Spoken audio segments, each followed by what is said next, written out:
کہ حضور فرماتے ہیں جب تو صدقہ دیتا ہے تو رب اسے اپنے دستے قدرت میں لیتا ہے اور اس طرح تمہارے صدقے کو پالتا ہے جس طرح تم اپنے گھر میں بچھڑا نہیں پالتے، اس طرح صبح قیامت تمہیں وہ نتیجے کے طور پر پلا ہوا صدقہ ملے گا۔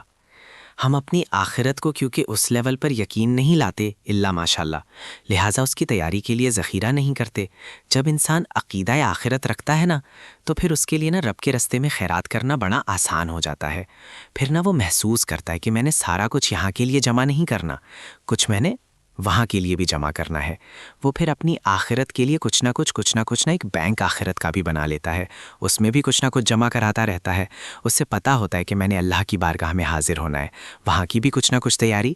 نبی پاک صلی اللہ تعالیٰ علیہ وسلم نے بکرا بھیجا گھر میں ذبح کرنے کے لیے، تو سرکار تشریف لائے سر شام، تو فرمایا کیا بنا؟ عرض کی یا رسول اللہ صلی اللہ تعالیٰ علیہ وسلم سارا بانٹ دیا ہے، محلے داروں میں، رشتہ داروں میں، غریبوں میں سارا بانٹ دیا، بکرے کی ایک دستی صرف بچی ہے، آپ کے لیے رکھی ہے۔ تو حضور نے توجہ کیا دلائی، محبوب نے کس طرف رخ کیا؟ حضور فرمانے لگے اپنے اہل خانہ سے، ازواج مطہرات سے، کریم فرمانے لگے عائشہ وہ جو تم نے بانٹ دیا ہے نا وہ سارا ہی بچ گیا ہے، وہ سارا ذخیرہ ہو گیا ہے، وہ جمع ہو گیا ہے آخرت کے لیے، وہ ہمارے پاس بچ گیا۔ یہ جو تم سمجھتے ہو نا یہ بچا کے رکھا ہے، یہ تو ہم استعمال کر لیں گے، وہ ہم نے سیو کر لیا ہے، وہ بچ گیا ہے۔ حضرت ابو ذر غفاری رضی اللہ تعالیٰ عنہ اپنے خادم سے کہنے لگے کہ مجھے پتہ چلا یہاں فلاں جگہ کچھ غریب لوگ آئے ہیں، تو اس طرح کرنا جو اچھا اونٹ ہے نا، میرے اونٹوں میں سے اچھا اونٹ، وہ ذبح کر کے نا تو ان سارے گھروں میں تقسیم کر دو، جتنا گوشت وہاں بھیجو گے اتنا ہی میرے گھر میں بھی بھیج دینا۔ آپ کا وہ خادم کہتا ہے میں نے اپنی سمجھ کے مطابق اچھا اونٹ ذبح کر کے گوشت بنا کے میں نے بانٹا، اور میں نے اس طرح کیا کہ وہ حضرت ابو ذر غفاری کے گھر بھی اتنا ہی گوشت بھیجا جتنا تمام غربا کے یہاں میں نے بانٹا تھا۔ شام کو جناب ابو ذر غفاری اپنے اونٹوں کے باڑے میں آئے جہاں باندھا کرتے تھے اپنی حویلی میں، تو آ کے دیکھا کہ وہ سرخ بہترین اونٹ جو سب سے بہترین تھا وہ تو کھڑا ہے۔ تو آپ اپنے خادم سے کہنے لگے میں نے تمہیں کہا تھا جو سب سے اچھا ہے اس کو ذبح کرنا، تو وہ کہنے لگا حضور وہ باقیوں میں سے سب سے اچھا تھا، اس سے یہ تھوڑا سا کمزور تھا، اور یہ تو آپ کی سواری کے لیے ہے نا، یہ تو آپ کے کام آتا ہے، اس پہ تو آپ سفر کرتے ہیں، اس لیے میں نے اسے چھوڑ دیا، اور اس کے بعد جو سب سے اچھا تھا وہ میں نے ذبح کر دیا۔ تو حضرت ابو ذر غفاری فرمانے لگے تو شاید سمجھا نہیں، میں اسے بھی سواری کے لیے رکھنا چاہتا تھا پر اپنی آخرت کی سواری کے لیے۔ میرا دل تھا وہ جو آخرت میں سفر کرنا ہے نا، دشوار گزار گھاٹیاں ہیں، ان گھاٹیوں کے لیے وہ اونٹ میرے کام آ جائے گا، لہٰذا میں نے تجھے کہا تھا جو سب سے بہتر ہو وہ دے دینا تاکہ ذرا میری آخرت کی سواری بن جائے، تاکہ میں ذخیرہ کر لوں۔ بڑھا دیا بال بچوں کو، بڑھا دیا بہن بھائیوں کو، بڑھا دیا دوست احباب کو، بڑے قرضے دیے ادھر ادھر، لیکن ساری زندگی دیے۔ ایک موقع پر صرف آپ نے کسی کو انکار کیا نا، ایک موقع پر، تو وہ پچھلے جو 99 دفعہ آپ نے دیا ہوتا ہے وہ اس کا بھی منکر ہو جاتا ہے، وہ کہتا ہے تو کبھی کام ہی نہیں آیا، اور تو نے تو میری امید ہی توڑ دی۔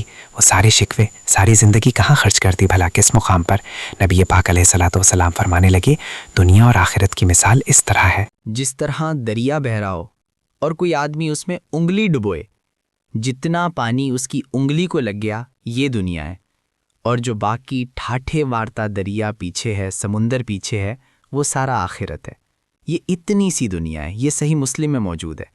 اتنی سی دنیا کے لیے اتنے پاپڑ بیلنا، اتنی سی دنیا کے لیے اتنے ظلم کرنا، اتنی سی دنیا کے لیے اتنے حق ضائع کرنا، اتنی سی دنیا کے لیے اتنے لوگوں کے دل توڑنا، اتنے حقوق پہ ڈاکہ ڈالنا، اتنا زبر کرنا، لوگوں کا مال کھانا، لوگوں کو تکلیف دینا، عزتیں اچھالنا، اتنی سی دنیا کے لیے۔ حضور فرمانے لگے اتنی سی ہے یہ دنیا جتنا انگلی کو پانی لگ گیا ہے۔ وہ جنت جو میری جنت نہیں، خدا کا فضل ہے، سبحان اللہ، جو اللہ کی عطا ہے اپنے بندوں کے لیے۔ میرے کریم فرمانے لگے اس جنت میں وہ نعمتیں ہیں نا، نہ کسی آنکھ نے دیکھی، نہ کسی کان نے سنی، نہ تمہارے دل پر کبھی خیال ہی گزرا ہوگا کہ ہمارا رب ہمیں یہ عطا فرمانے والا ہے۔ سبحان اللہ، تھوڑا سا نا 24 گھنٹوں میں کچھ ٹائم اپنی آخرت کے لیے، اپنے سارے معاملات کو مرتب کرتے ہوئے کچھ زندگی کے کام اپنی آخرت کے لیے۔ آپ یقین کریں بچوں سے لے کے بڑوں تک، ان پڑھ سے لے کے پڑھے لکھے تک، ہم نے جس کو اپنے مزاج کے مطابق کم فہم سمجھا اس سے لے کے دانشور تک دوڑ لگ گئی دنیا جمع کرنے کی۔ وہ ایک سوچ حضرت سلطان باہو رحمۃ اللہ علیہ فرمانے لگے، ہزاروں لوگ ان کی خدمت میں آیا کرتے تھے تو کہتے ہیں ربدہ طالب کوئی نہیں ملا، یہ جو ملے طالب زردہ کی دانے، یہ تو دعا کرانے آئے ہیں کہ میرا کاروبار نہیں چلتا، یہ تو دعا کرانے آئے ہیں کہ جناب وہ میرا جو ہے وہ فلانا کیس الجھ گیا۔ ربدہ طالب کوئی نہ ملے، کوئی ایسا تو آتا جو کہتا میری اس سے ملاقات کرا دے، کوئی طریقہ بتائیں مالک معرفت کیسے دیتا ہے، کوئی تو ایسا آتا جو کہتا کہ آؤ نا کچھ باتیں درد کی کریں، کچھ عشق رسول کی تم کرو، کچھ محبت مصطفیٰ کی میں کروں۔ کچھ ایسے آتے ہیں جو کہتے آؤ نا کوئی ذکر چھیڑیں صدیق اکبر کا، کوئی بات کریں سیدنا فاروق اعظم کی، کچھ تذکرے ہو جائیں عثمان غنی کے، تھوڑی دیر ہونا جائے مولا علی کا تذکرہ۔ کچھ لوگ ہوتے نا ایسے جو اس طرح کے ہوتے، لیکن وہ ہر وقت دنیا داری، ہر وقت اچھا کہیں اکتاتے بھی ہیں نا، تھک گئے کاروبار کر کر کے، کہیں اکتاتے بھی ہیں تو کرتے کیا ہیں، سیر کرنے چلے جاتے ہیں۔ میں جی بور ہو گیا ہوں کام کرتے کرتے، چلو میں اب ٹھنڈے علاقے میں چلتا ہوں۔ کبھی تو ایسا ہونا تو کہیں میں نے بچوں کو بھی وقت دیا ہے، دوستوں کو بھی دیا ہے، یاروں کو بھی دیا ہے، صحت کو بھی دیا میں نے ٹائم، اپنے شوق کو بھی دیا ہے، اب میں کسی کو ٹائم نہیں دوں گا، یہ چند گھنٹے میں صرف رب رسول کی بارگاہ میں حاضری دوں گا۔ تو ذرا جم کے قرآن پاک پڑھے، تو ذرا ذوق سے درود پاک پڑھے، تو ذرا شوق سے میرے محبوب کی نعت سنے، تو سارا زمانہ بھول جائے اور تو رج رج کے دعا مانگے، اپنے رب کی بارگاہ میں اپنی پریشانی عرض کرے، اپنے اندر کی کیفیت بیان کرے، دل جو سخت ہو گیا ہے، ذہن جو سخت ہو گیا ہے، جو طبیعت میں وہ نورانیت نہیں آ رہی، اس کی تو بات کرے، تو اپنے رب کی بارگاہ میں معافی کا سوال کرے، تو اس سے قیامت کے دن درگزر کرنے کے لیے عرض کرے، کچھ تو ایسا ٹائم نکلے گا۔ لیکن دوستو ہم تو بالکل الجھتے ہی جا رہے ہیں، وہ معاملات زندگی ہیں کہ ختم ہی نہیں ہو رہے، شوق ہیں کہ ختم ہی نہیں ہو رہے، باتیں ہیں کہ بڑھتی چلی جا رہی۔ دور گزر گیا جب لوگ کہتے تھے کہ کوئی درود پاک بتائیں جس سے سرکار راضی ہو، ایک ہی مسئلہ ہے، کام نہیں چلتا، ایک صاحب آئے کام نہیں چلتا، میں نے کہا سورہ واقعہ پڑھا کریں، کہتے ہیں حضرت میں بڑی دیر سے پڑھ رہا ہوں، میں نے کہا چلیں کوئی صدقات دے کے دیکھ لیں، کہنے لگے بڑی دیر سے دے رہا ہوں۔ میں نے انہیں ایک اور وظیفہ بتایا، کہنے لگے یہ بھی مجھے کسی نے بتایا تھا بڑی دیر سے کر رہا ہوں۔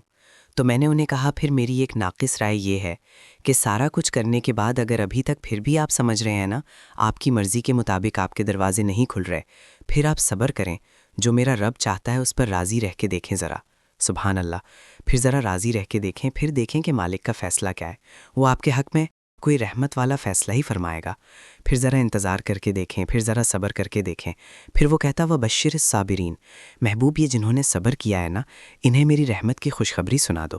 پھر وہ کہتا ہے باقیوں کے پاس مال ہوگا، دولت ہوگی، اقتدار ہوگا، بڑا کچھ ہوگا، ان اللہ مع الصابرین، صبر کرنے والوں کے ساتھ رب کریم ہوگا۔ پھر ذرا ٹھہر ہی جائیں، پھر تھوڑا حوصلہ ہی کر لیں، پھر اس کے فیصلے کا ذرا انتظار کر کے دیکھیں۔ ہم نہ منچاہی زندگی کے پیچھے پریشان ہیں، اپنی آخرت کے، اور آخرت کرتی کیا ہے؟ جب آپ کا آخرت پر یقین پکا ہو جاتا ہے نا، پھر لازمی طور پر انسان کے اعمال سنورتا ہے۔ آپ یقین کریں سنورتے ہیں، 100% سنورتے ہیں۔ آپ آخرت پر جتنا یقین، حضرت عمر کا آخرت پر یقین پکا تھا نا، دنیا میں مکان ہی کوئی نہیں بنایا، پکا تھا۔ سیدنا مولا علی شیر خدا امیر المومنین بھی ہو گئے تو طامت پھر بھی پھٹی ہوئی تھی، پکا یقین تھا نا کہ اللہ نے ہمارے لیے آگے بڑی نعمتیں تیار کی ہوئی ہیں۔ حضور نے آ کے فرمایا تھا نا کہ عمر میں تیرا گھر دیکھ آیا ہوں جنت میں، یقین پکا تھا نا بڑا کچھ ملنے والا ہے۔ تو جن لوگوں کا پکا ہونا کہ میرا دیش میں گھر ہے، وہ پردیس میں بلڈنگ نہیں بنایا کرتے، ان کو پتا تھا کہ ہمارے دیش میں گھر بنے ہوئے ہیں، لہٰذا یہاں وہ کسی پریشانی کا شکار۔ اور دوسرا، جب بندے کا آخرت پر یقین پکا ہو جاتا ہے نا، ایک بات آپ نے ضرور ذہن میں رکھنی ہے، ہمارے محدثین نے لکھا ہے جس بندے کا صرف دنیا داری میں جینے کا مزاج ہو جاتا ہے نا، وہ بزدل ہو جاتا ہے، اور جس کا خیال ہوتا ہے نا زندگی عارضی ہے، صبح قیامت دوبارہ اٹھوں گا، وہ بندہ بہادر ہو جاتا ہے۔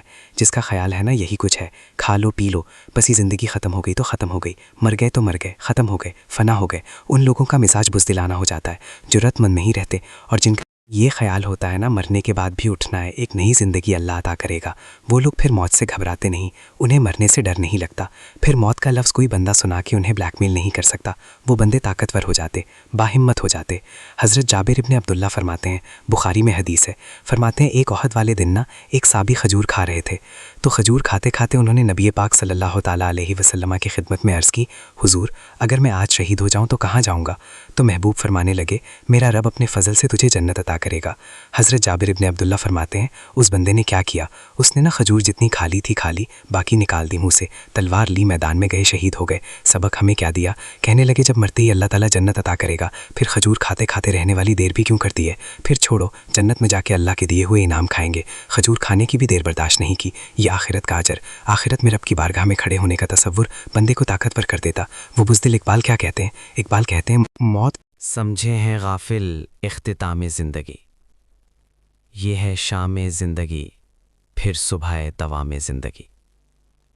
اور حضرت بلے شاہ بھی بول پڑے، سبحان اللہ، وہ کہنے لگے عرش فرشتے بانگا ملیاں، مکے پہ کیا شور بلے شاہ، نہیں مرنا یہ مر گیا ہی کوئی اور، یہ تو کسی اور۔ پھر ایک اور درویش بولے، وہ کہنے لگے وارث شاہ او کدوں مرتے، وارث شاہ او کدوں مرتے جن کیتیاں نیک کمائیاں نے، وہ تو اللہ کی بارگاہ میں انعام پاتے ہیں۔ ایک پل ہے موت، اس پل سے گزرتے ہیں پھر رب کا فضل انہیں ملتا ہے۔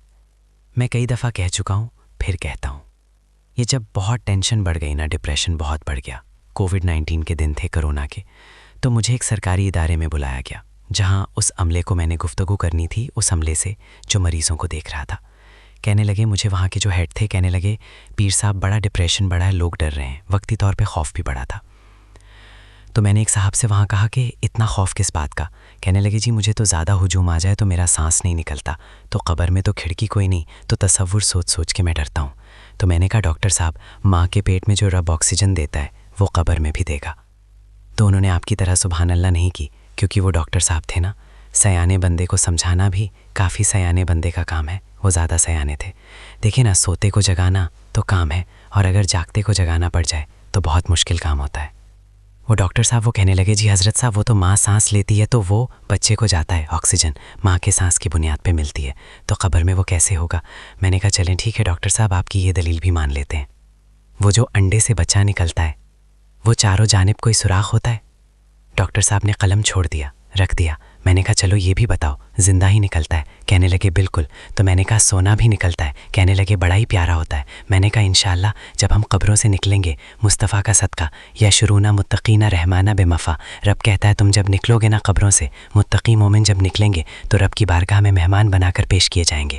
سبحان اللہ، اے رب دینے ہوں گے قیامت، وہ مہمان بنا کر پیش کیے جائیں گے اللہ کی بارگاہ میں، مہمان بنا کر۔ دوستوں قبر صرف دوزخ کا گھڑا نہیں ہے، دوزخ کا گھڑا بھی، لیکن اس کے لیے جس نے دنیا میں رہ کے صرف دنیا اکٹھی کی، آخرت کے لیے جمع کچھ نہیں کیا، اور جس نے یہاں رہ کے وہاں کے لیے کوشش کی، صبح سے شام تک ڈرا کہیں میرا رب ناراض نہ ہو جائے، کہیں حضور کی بتائی ہوئی حدیں معاذ اللہ مجھ سے کراس نہ ہو جائے، جس نے محتاج زندگی گزاری، اس کی قبر کھڑا نہیں، کھڈا نہیں، بلکہ حضور فرماتے ہیں ریاضت ریاض جنہ، اس کی قبر تو باغ ہے باغ۔ ایک منٹ کے لیے صرف سوچنا، بندہ فوت اور سیدھا اسے باغ میں چھوڑائے، کوئی باغ ہے، قبر باغ، اور باغ بھی معمولی نہیں، معمولی کیارے نہیں، ریاضت ریاض جنہ، جنت کے باغوں میں سے باغ، اور باغ اتنا سونا ہے جس میں آنکھ کھلے گی تو پہلی زیارت ہی مدینے والے رسول کی نصیب ہوگی۔